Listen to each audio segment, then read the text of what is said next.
तो देखिए क्वेश्चन लिख दिया मैंने। In a concave mirror distance of object is given 20, focal length is given 80, find the distance of image and nature of image. तो यहाँ पे कैसे करेंगे, देखो क्वेश्चन में हमेशा सारी वैल्यूज ऐसे प्लस में ही दे रखी होती है, हमें डिसाइड करना होता है कब नेगेटिव कब पॉजिटिव, है ना। तो यहाँ पे मैं पहले तो लिखूंगा क्वेश्चन को कि गिवन क्या क्या है हमें। पहले तो बात कर रहे हैं ये किसकी, कॉनकेव मिरर की बात कर रहे हैं, पहली बात है, ठीक है। और आपको पता है कि कॉनकेव मिरर में पहली बात तो फोकल लेंथ दे रखी है। देखो देखो उससे पहले क्या दे रखा, डिस्टेंस ऑफ ऑब्जेक्ट यू होता है। भाई ऑब्जेक्ट कहाँ पड़ा होता है उसको यू से रिप्रेजेंट किया जाता है, उसको तो हमेशा ही नेगेटिव से लेना है। तो मतलब जो भी दे रखा है उसको आगे माइनस लगा के लिख दो। तो यू की वैल्यू तो हम चाहे कॉनकेव हो चाहे कॉन्वेक्स नेगेटिव ही लेनी है। फोकल लेंथ स्मॉल एफ की वैल्यू मैंने क्या बताया था कॉनकेव मिरर के लिए, देखिए कॉनकेव मिरर के लिए फोकल लेंथ को क्या लेना है, नेगेटिव। इसका मतलब जो भी पॉजिटिव वैल्यू दे रखी है कौन सी 80, उसके आगे नेगेटिव लगा के लिख दो।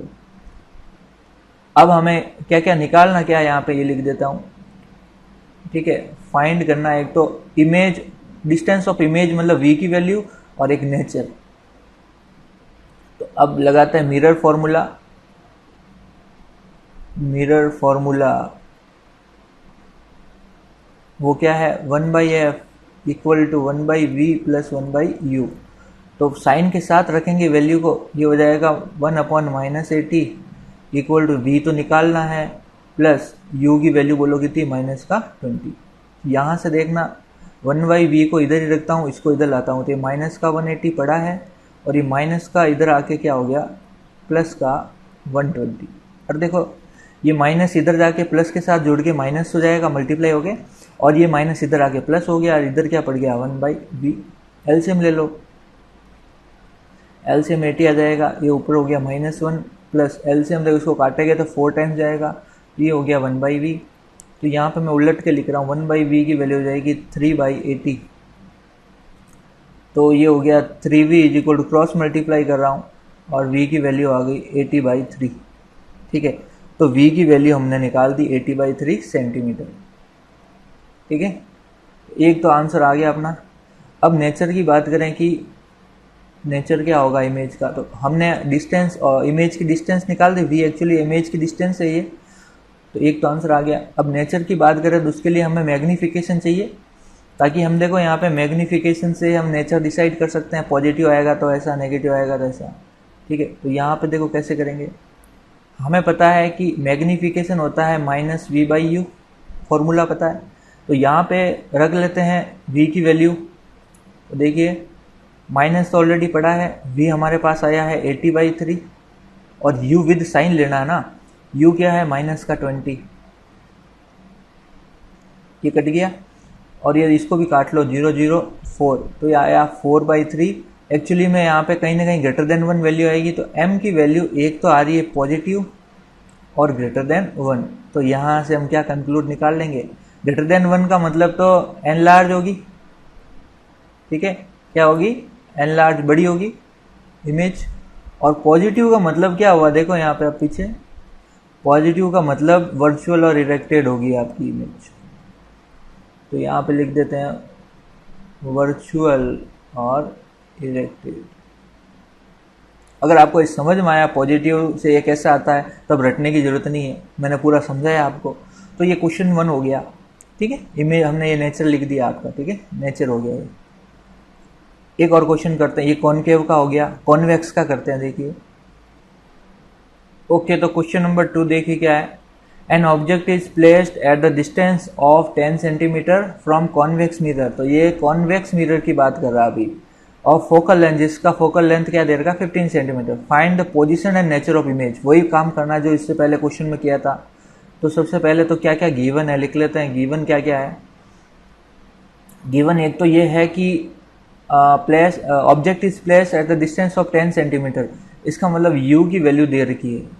बताओ u तो दोनों ही केस में नेगेटिव रखना है ना, ऑब्जेक्ट हमेशा लेफ्ट साइड में रखा जाता है। फिर कॉन्वेक्स मिरर में फोकल लेंथ दे रखी है, आपको पता है, पीछे देखिए कॉन्वेक्स मिरर कहाँ गया, ये रहा, और फोकल लेंथ को क्या लेना होता है, पॉजिटिव लेना होता है। तो इसका मतलब जो भी दे रखा है यहाँ पे उसके प्लस साइन लेके हम रखेंगे, तो 15 लिखेंगे, तो प्लस का 15 लिखेंगे। अब वही फाइंड करना है, एक तो क्या पोजीशन ऑफ इमेज मतलब v की वैल्यू, और एक नेचर फाइंड करना है। तो सारा काम वही करेंगे, सुनना बस। तो शुरू हो जाता है मिरर फॉर्मूले से। मिरर फॉर्मूला कॉमन होता है दोनों केस में, तो मैं एक वही लगाऊंगा, वो होता है 1/f equal to 1/v plus 1/u। अब सुनना, हमने डिसाइड कर दिया है साइन, तो सीधी वैल्यू उठा के नीचे रखनी है। तो ये f आपका प्लस का 15 हो गया, v निकालना है, और u की वैल्यू हो गई माइनस का 10। ये 1/-10 इधर आके प्लस का हो जाएगा, तो ये इधर आके प्लस का 1/10 हो गया। अरे ये माइनस इधर आएगा, माइनस हो जाएगा, ये इधर आके प्लस हो गया। तो अब एलसीएम ले लो, एलसीएम आ जाएगा 30, ये हो गया 2 + 3 इक्वल टू 1/v, ये हो जाएगा 3 नहीं 5/30 इज इक्वल टू 1/v। काट लो इसको 6 से, तो v की वैल्यू आ गई 6 सेंटीमीटर। तो एक तो ये आंसर आ गया कि ऑब्जेक्ट कहाँ होगा, 6 सेंटीमीटर दूर पड़ा होगा। बिल्कुल आसान। बस काम, मेन काम तो यहाँ साइन डिसाइड करना है according to convex concave mirror, उसके बाद तो कैलकुलेशन बचती है। अब नेचर निकालना है ना, नेचर के लिए हमें m निकालना पड़ेगा। m की वैल्यू -v/u बाई फॉर्मूला होता ही है, ये माइनस बाई फॉर्मूला आता है, ठीक है। अब हम v और u को यहाँ से उठाते हैं वैल्यू, तो बोलो माइनस तो ऑलरेडी पड़ा है, और v हमने अभी निकाला है 6 प्लस का हो गया, और u हमारे माइनस का पड़ा है ऊपर, माइनस का 10 कट गया। ये देखो 6/10 0.6 हुआ, और लेस देन 1 आ गया। तो m की वैल्यू देख, तो पॉजिटिव आ रही है और एक आ रही है लेस देन 1। तो यहाँ से क्या कह दूंगा, पॉजिटिव का मतलब तो आपको मैंने अभी लास्ट वाले क्वेश्चन में भी बताया था, m की वैल्यू पॉजिटिव मतलब वर्चुअल और रिडक्टेड। तो यहाँ पे लिख देता हूँ मैं, तो इसका मतलब नेचर हो जाएगा आपका वर्चुअल और इरेक्टेड, और लेस देन 1 मतलब क्या हो रहा है, इमेज की साइज छोटी होगी, स्मॉल, ठीक है। तो यहाँ पे हमने ये बात कर ली। तो ये 2 क्वेश्चन कर लिए हमने, कॉनकेव और कॉन्वेक्स मिरर के, और मिरर फॉर्मूला लगा के ऐसे हमको ऐसे क्वेश्चन करने हैं। आज हम शुरू करेंगे इमेज फॉर्मेशन बाय लेंसेज, उसमें अभी कॉन्वेक्स और कॉनकेव। तो इससे पहले वाले लेक्चर में हमने बात किया था कि लेंस से इमेज के फॉर्मेशन के टोटल रूल्स होते हैं कुछ, वो 3 रूल्स होते हैं, उनके बारे में पढ़ा था, और कुछ टर्मिनोलॉजी के रिलेटेड बातें की थी। आज हम आगे बढ़ते इमेज फॉर्मेशन की बात करते हैं। उससे पहले मैं आपको वो रूल्स रिकॉल करा लेता हूँ, वो बहुत ज़्यादा ज़रूरी है यहाँ पे। तो वो रूल्स क्या थे कि लेंस से अगर इमेज बना रहे हो तो रूल्स थे कुछ। सबसे पहला रूल्स तो ये था कि यदि क्या प्रिंसिपल एक्सिस के पैरेलल कोई लाइन आ रही है, तो वो रिफ्रैक्शन के बाद, लेंस से रिफ्रैक्शन के बाद कहाँ से गुजरेगी, फोकस से होके गुजरेगी, है ना। तो ये पहला था। सेकेंड रूल क्या था, सेकेंड रूल ये था कि यदि फोकस से गुजरती हुई आ रही है कोई कौन सी लाइट रे, तो रिफ्रैक्शन के बाद में, लेंस से टकराने के बाद में, रिफ्रैक्शन के बाद में वो प्रिंसिपल एक्सिस के पैरेलल हो जाएगी, है ना। ये एक दूसरे के उल्टे होते हैं। और तीसरा था कि यदि ऑप्टिकल सेंटर पे ही आके गिरे वो लाइट ऑफ रे, तो वो सीधे निकल जाते हैं बिना रिफ्रैक्शन के, ठीक है। तो अगर मैं कॉन्वेक्स की बात करूं तो ऐसे कुछ था, ठीक है। तो ये प्रिंसिपल एक्सिस है, अगर ये पैरेलल आती है, मान लेते हैं कि आपको पता है कि यहाँ पे क्योंकि 2 स्फेरिकल सरफेस है, इसलिए 2 फोकस होंगे, एक तो इधर और एक इधर। तो यहाँ पे अगर ऐसे आ रही है प्रिंसिपल एक्सिस पैरेलल, तो टकराने के बाद कहाँ से होकर जाएगी, फोकस से। ये पहला हो गया, ठीक है। दूसरा बता देता हूँ मैं, वैसे डिटेल से हमने लास्ट लेक्चर में पढ़ लिया था। ये F1 है और ये F2 है। अगर मान लेते हैं ये फोकस से होके आ रही है, गुजर की रही है, टकराने के बाद, रिफ्रैक्शन होने के बाद ये प्रिंसिपल एक्सिस के क्या हो जाएगी, पैरेलल हो जाएगी।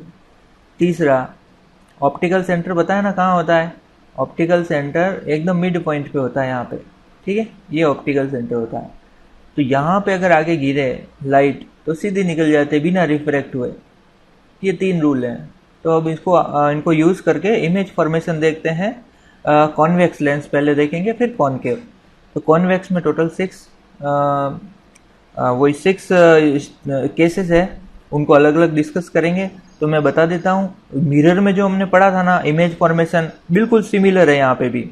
मिरर और इमेज में मिरर और लेंस में फ़र्क आपको पता होना चाहिए। मिरर में क्या होता है, एक तरफ कोटिंग होती है, ठीक है ना, जिसके कारण क्या होती है, लाइट रे यहाँ से दूसरी तरफ नहीं जा पाती है और ये रिफ्लेक्शन हो जाता है यहाँ पे।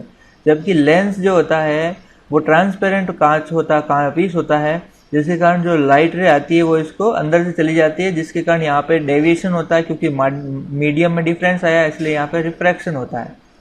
तो मैं इसलिए कह रहा हूँ कि लेंस के केसेस में जो इमेज बनेगी वो एकदम सिमिलर होगी। मिरर में जब हम पढ़ रहे थे वो केसेस बिल्कुल आपको रिकॉल होंगे आपको, ठीक है। तो शुरू करते हैं अलग अलग जगह पे रख के। तो मैं आपको शुरू करता हूँ फर्स्ट कि ऑब्जेक्ट को कहाँ रखें आप, इनफाइनाइट पे। तो कॉन्वेक्स की बात कर रहे हैं पहले तो हेडिंग लगाइए। ओके, तो सबसे पहले यहाँ पे लिख लेता हूँ मैं, ऑब्जेक्ट इज एट इनफाइनाइट, ठीक है। ऑब्जेक्ट को कहाँ रखा, इनफाइनाइट पे रखते हैं। अगर ऑब्जेक्ट इज एट इनफाइनाइट या इन्फिनिटी, ठीक है, तो उससे क्या होगा सुनना। पहले तो मैं आपको देखो, हर केस में यहाँ पे नीचे आपका ये रफ वर्ड चलेगा, ये आपके फेयर नोट्स होंगे जो इसके ऊपर लिखे हुए हैं। तो वो क्या है कि यहाँ पे टोटल 6 केस कैसे होंगे देखना। जैसे मैं कॉन्वेक्स की बात करता हूँ, कॉन्वेक्स में 6 होंगे और कॉनकेव में सिर्फ 2 होंगे। ये बिल्कुल उल्टे होते हैं। मिरर में क्या था, कॉनकेव में 6 थे, यहाँ पे कॉन्वेक्स में 6 होते हैं, याद रखना। तो यहाँ पे देख दो, पहले तो मैं आपको कुछ बेसिक बातें क्लियर कर दूँ। क्योंकि ये लेंस है, दोनों सरफेस कर्व सरफेस होती है और दोनों किसी स्फीयर का पार्ट होती है। तो इसका मतलब यहाँ पे इसकी भी कोई ना कोई रेडियस होगी, तो इसका मतलब उसको स्फीयर का सेंटर होगा, उसको सेंटर ऑफ कर्वेचर बोलेंगे। तो इसका मतलब यहाँ पे C1 आएगा, तो इधर भी एक सर्कल बनाएंगे तो यहाँ पे क्या आएगा, C2 आएगा, ठीक है। यहाँ तक क्लियर है। और C1 को ही 2F1 बोलते हैं और C2 को ही 2F2 बोलते हैं, ये भी याद रखना, ठीक है भाई। ये डबल होता है किसका, क्योंकि ये आपका क्या होता है, ऑप्टिकल सेंटर, और इसके जस्ट बीच में यहाँ पे क्या होता है, फोकस पॉइंट, जिसको इधर वाले को F1 बोल रहा हूँ, और क्योंकि इधर भी होगा तो इधर मैं F2 बोल देता हूँ। और यहाँ पे होता क्या है एक्चुअली में कि ये जो सेंटर ऑफ कर्वेचर होता है वो यहाँ से इसका डबल होता है। मतलब ये डिस्टेंस और ये डिस्टेंस आपस में इक्वल होती है। तो बताओ, ये F1 और F1 जुड़ के टोटल कितनी हो गई, ये 2F1 हो जाएगी यहाँ से यहाँ तक डिस्टेंस, और इसलिए इसको 2F1 भी बोला जाता है, ठीक है, और इसको 2F2 बोला जाता है। तो ये कहानी समझ में आई यहाँ तक। फिर मैं कहता हूँ कि 6 स्टेजेस क्या क्या होगी, तो सुनना। कि सबसे पहला तो हम कहेंगे कि पहला तो ऑब्जेक्ट आपका इनफाइनाइट होगा, तो पहला तो हो गया इनफाइनाइट पे, ठीक है। दूसरा इनफाइनाइट और C1 बोलो चाहे 2F1 बोलो, तो मैं 2F1 बोल देता हूँ। इनफाइनाइट और 2F1 के बीच में होगा यहाँ पे दूसरा केस। तीसरा केस हम ऑब्जेक्ट को कहाँ रखेंगे, 2F1 पे ही रखेंगे, तीसरा केस। चौथा केस 2F1 और F1 के बीच में रखेंगे यहाँ पे। पांचवा केस F1 पे रखेंगे। छठा केस ऑप्टिकल, ये क्या था आपका, इसको बोलते हैं ओके ऑप्टिकल सेंटर, ठीक है। ऑप्टिकल सेंटर और फोकस के बीच में यहाँ पे रखेंगे। तो आपको लग रहा होगा कि ये तो सिमिलर है आपके कॉनकेव मिरर में जो पढ़े थे। हाँ बिल्कुल, पोजीशन सिमिलर है, लेकिन इसको इमेज जो बनेगी ना, वो मैं यहाँ पे हल्का सा आपको ओवरव्यू दे दूँ कि जब हम वो पढ़ रहे थे कॉनकेव मिरर में, तब मिरर के केस में इमेज आगे बन रही थी, और हम आगे बढ़ रहे थे तो इमेज क्या हो रही थी, पीछे बढ़ रही थी। ऐसा हमने मिरर में पढ़ा था।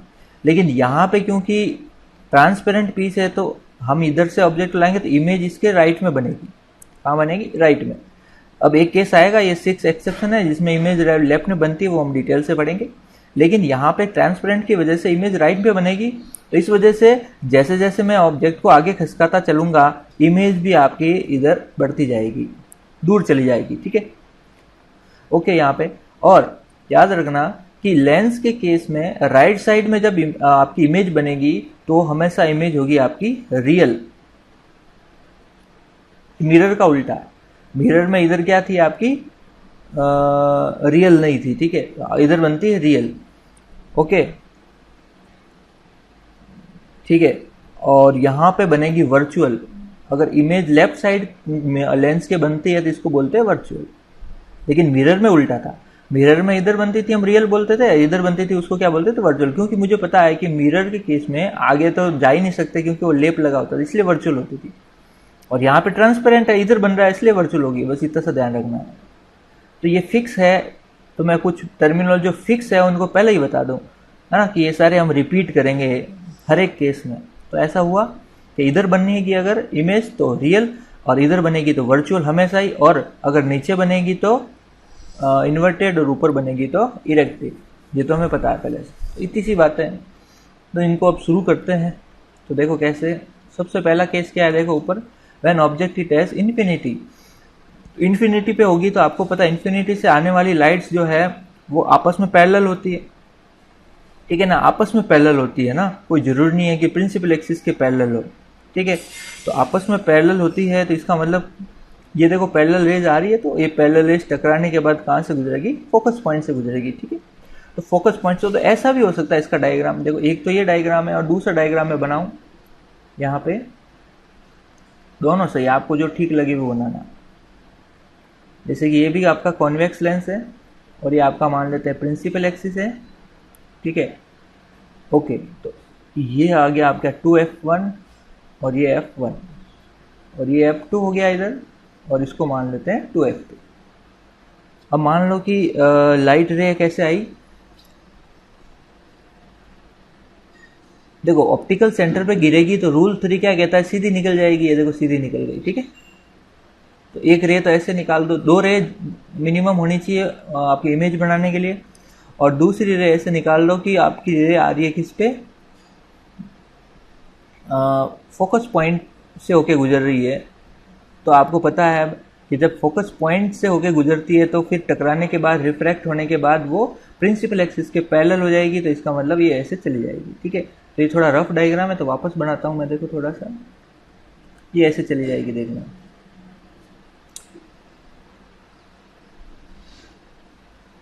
ये ऐसे चली जाएगी। तो अब यहाँ पे इसको ऊपर भेजा तो पता चला ये F2 पे इसकी इमेज बन रही है, कहाँ पे बन रही है, F2 पे। तो ये भी तरीका, ये भी सही है डायग्राम, ठीक है। एक रे निकाल दो, हमें बस ये बताना चाहिए कि ऑब्जेक्ट जब इनफाइनाइट पे पड़ा है तो वहां से आने वाली जो लाइट रेज है वो आपस में पैरेलल होगी, कोई जरूरी नहीं प्रिंसिपल एक्सिस के पैरेलल हो, ऐसा कुछ नहीं कह सकते, ठीक है। तो यहाँ पे ऐसा हो गया, फोकस पे बनी। तो अब इसके लिख देते हैं नेचर वगैरह। तो यहाँ पे देखिए, तो मैं लिख देता हूँ यहाँ पे, सबसे पहले तो लोकेशन, लोकेशन कहाँ पे बन रही है, F2 पे बन रही है। फिर साइज की बात करें तो हाईली डिमिनिश, बहुत छोटी पॉइंट के आकार की बनेगी, ठीक है। तो मैं लिख लेता हूँ डिमिनिश्ड। और बात करें कि नेचर की, तो मैंने अभी बताया आपको, अगर लेंस के केस में अगर राइट में इमेज बनती है, राइट में, तो वो रियल होती है।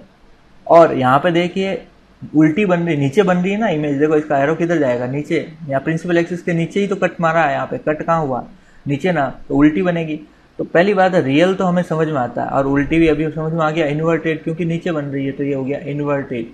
कुछ कुछ सिमिलरिटी दिख रही है ना मिरर वाले में और इसमें, तो ये हो जाएगा।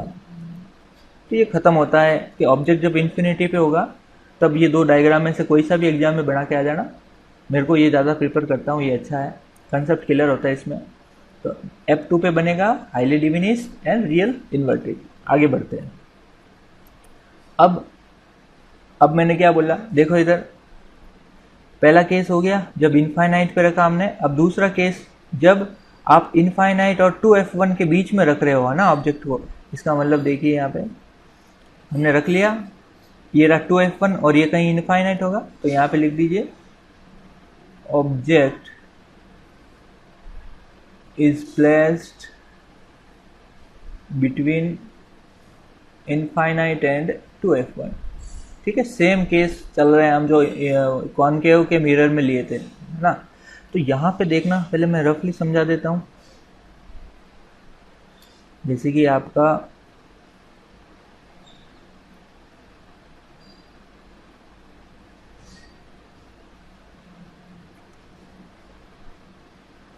ठीक है, ये आपका क्या है, concave lens, sorry convex lens, ठीक है।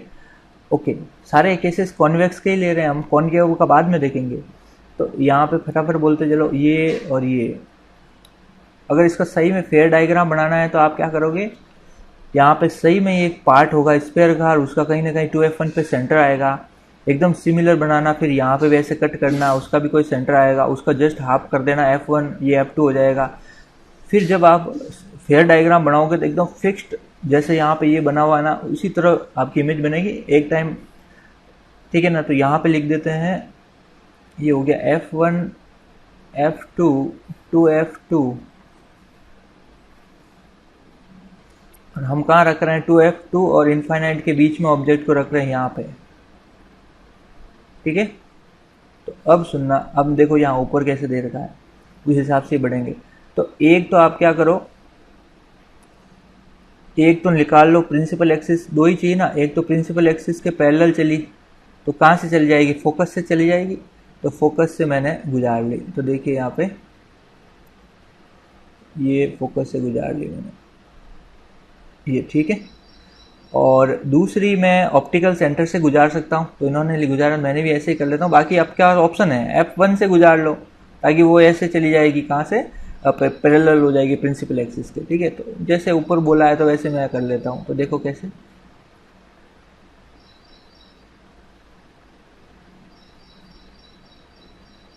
फेयर जब करोगे तो वैसा ही बनेगा, ठीक है।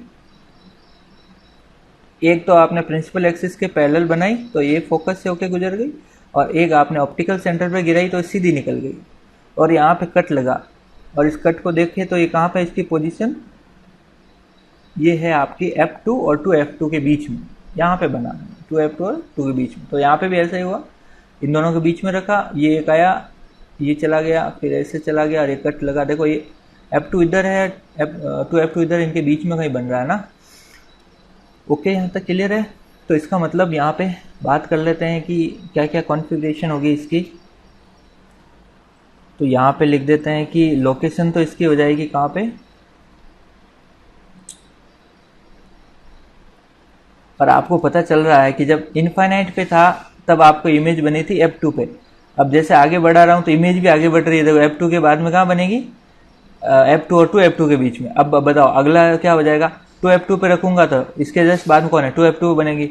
इसके बाद F2 और F1 के बीच में रखूंगा तो 2F2 और इन्फिनिटी के बीच में बनेगी। F1 पे रखूंगा तो इनफाइनाइट पे बनेगा, ऐसे चलेगा ना।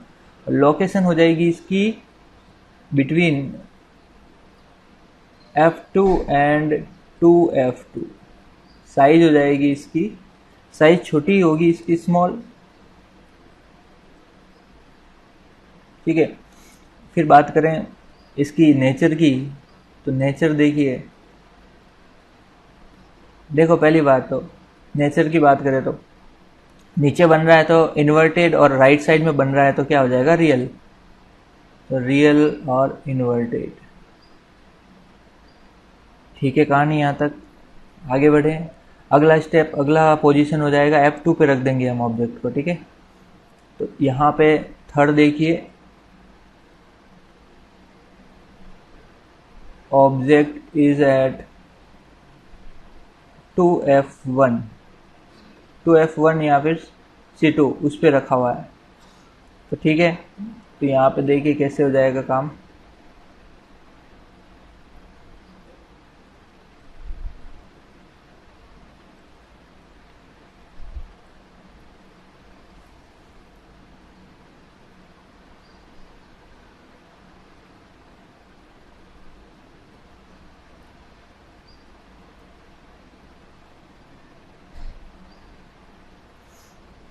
A2F1 F1 F2 2F2, तो ऑब्जेक्ट को कहाँ रख रहे हैं, 2F1 पे, तो यहाँ पे रख दिया मैंने।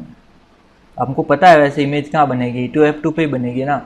तो यहाँ से एक काम करो, पैरेलल ले आओ प्रिंसिपल एक्सिस के, तो फोकस से चली जाएगी, तो ये चली गई फोकस से, ठीक है। दूसरा काम आप ये कर सकते हो कि या तो ऑप्टिकल सेंटर से गुजार लो या फिर फोकस से गुजार के पैरेलल कर दो। तो ऑप्टिकल सेंटर से अगर गुजारते हैं तो देखिए,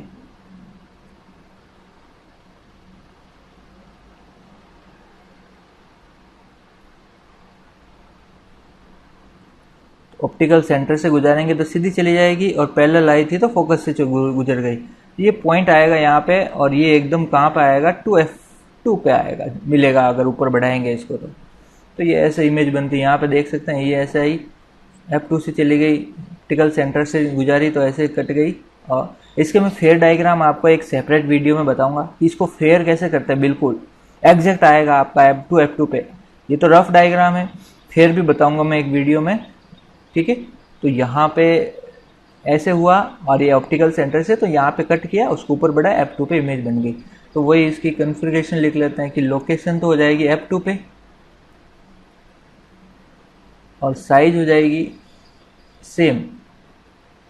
ये साइज कैसे डिसाइड करते हैं, देखिए जैसे कि इसमें बात करेंगे स्मॉल कैसे हुई।